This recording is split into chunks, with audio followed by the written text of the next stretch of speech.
And when they gave birth to Christ, they sort of used the word begot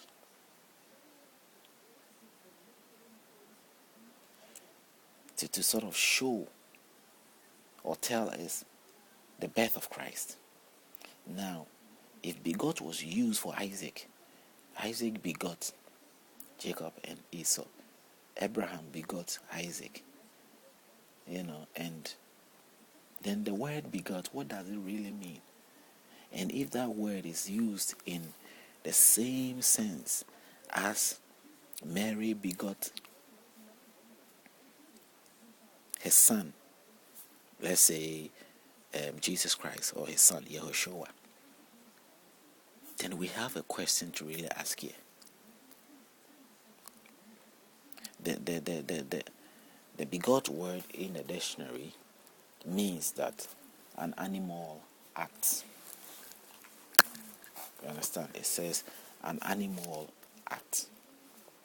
Now, animal act is something to do with sexual act. And so if the word is used, begot, is used in a sense, it means that the act by which two people, male and female, engage in the sexual act, and they both give birth to a child. That is where they use the word begot. But somehow it is used again in a different sense, because people are teaching, preachers are teaching, that the Holy Spirit came upon Mary and gave birth to a child called Jesus. Okay, a baby child. And they begot a child called that, not called Yeshua. Now, yet they use the word begot to explain the word. That's the word used in the Bible, but the explanation they give it is different from what the word should be explained.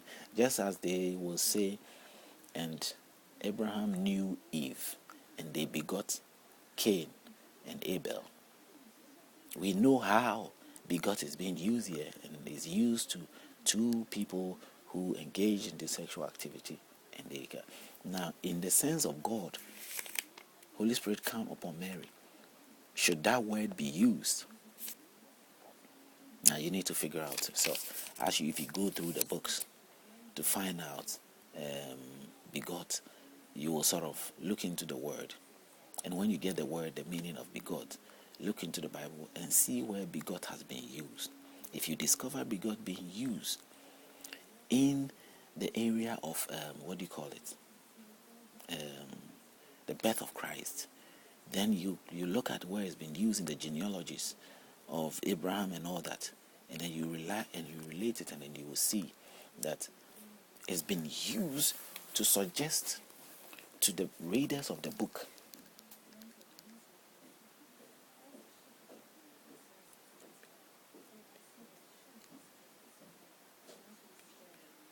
it's been used to sort of reveal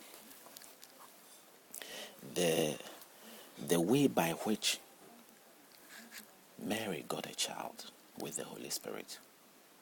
Now, if women are to tell us the true stories of what they go through in their dreams or in their sleep nights, maybe there are so many things that might come out. I'm a man. I am not too keen or have no knowledge of another person's experience, or let's say a woman's experience. Let alone even a woman's experience. If it's a man, I probably have an idea. But when it comes to dreams and the experiences of spiritual nature, you don't know what women go through. A woman can be engaging in wet dreams of whatever nature, and probably will be ashamed or shy to talk about it to anybody. And most women have their own experiences and their own issues that they deal with every day. And here in this case, Mary, according to the story, has been suggested in that same manner. But she had to say it or reveal it because he ends up getting pregnant as a result of engaging in such a dream acts of having a sexual intercourse or something, that she has to reveal this to his somebody that she was about to marry, or she was about to settle down with, who completely has not slept with her yet. So she was forced to talk about it because it's become so clear that she has become pregnant. Having a wet dream or dreaming that you're having sex, and the next morning or the next 3 days, maybe you are supposed to have your period and you realize that it's locked. It's pregnancy. It's become real. And it's like a message has come also behind to tell you that you are going to be pregnant in that sense. How is he going to explain it? Because so far, his so-called man that he's going to spend his life with has not yet entered her, or has not yet engaged in such a sexual activity with her. So the woman, Mary, was forced to explain to his boyfriend that this is what has happened, and trust me, believe me, I have not been with anybody. It will be a hard thing to say. Now, why would God do that? Why would God test or put this woman into that situation? Just the situation I have been in myself, 2003, when I said, a voice spoke out of me. Why should I be put in that situation? There are people who probably were there who are doubting who I am. People will start resenting you. People will sort of put you through some scale of figuring out what you are. Anything you do, there is issues. You know, rumor travels quickly in this life. And anything that anybody does not understand, they will patronize you. They will sort of mock anything. And their life, things won't be easy. If it's something admirable, that's a different thing. But to let things of that nature that will happen to somebody and cause the person's life become stressful and very uncomfortable, it's not a good thing that you expect from your God, or any other God. So Mary has been put into this situation, and looking at the strong cultural basis of the Jews, I'm sure she was ridiculed.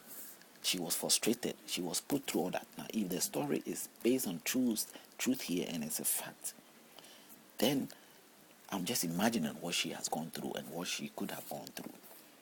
The possibilities of things that might happen to her. You know, and these are things that one has to really